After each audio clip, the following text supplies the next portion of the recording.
जी आज प्रोटेस्ट चल रहा है पाकिस्तान देश, आज भारत देश हा निषेध करत आहे या हल्ल्याबद्दल।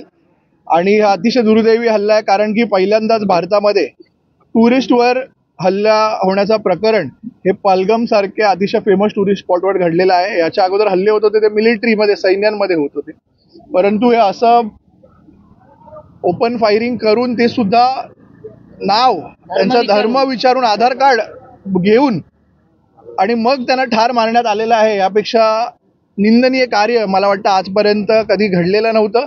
परंतु भारत देश संपूर्ण एकवटलेला आहे आणि ह्याच्या विरोधामध्ये पाकिस्तानला सन्माननीय पंतप्रधान नरेंद्रजी मोदी सडेतोड उत्तर देतील असा मला ठाम विश्वास आहे। संपूर्ण देश या पाकिस्तानाविरोधात निषेध व्यक्त करत आहे आणि खरं तर मी असं म्हणेन की धर्म विचारून गोळ्या घालणं ही अतिशय निंदनीय आणि घाणेरडा प्रकार या पाकिस्तानने परत एकदा आपली अवकात दाखवलेली आहे। आणि ह्या घटना घडत असताना भारताचे पंतप्रधान नरेंद्र मोदी साहेबांचं नाव घेऊन त्या ठिकाणी अशा संघटनेने, या पाकिस्तानी संघटनेने असा हा हल्ला घडवलेला आहे। त्याचा संपूर्ण भारत देशातून नव्हे तर पूर्ण जगभरातून त्याचा निषेध हा होताना आज आपण पाहतोय।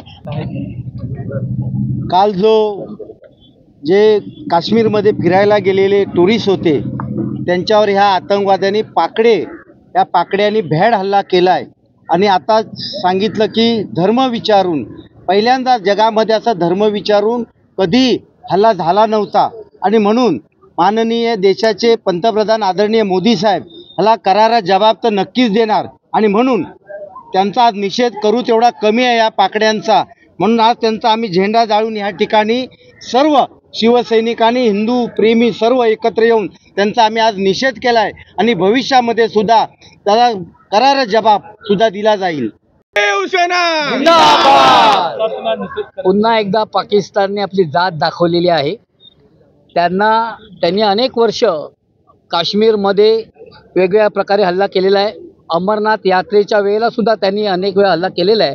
ही पहिलीच वेळ नाही आहे, परंतु त्यांनी ह्या वेळेला आधार कार्ड बघून, नाव विचारून, जात विचारून त्याच्यानंतर त्यांच्या आपल्या टुरिस्टवरती हल्ला केलेला आहे। हे सर्वात जास्त निंदनीय आहे आणि पाकिस्तानला ह्याचं किंमत चुकवावी लागेल।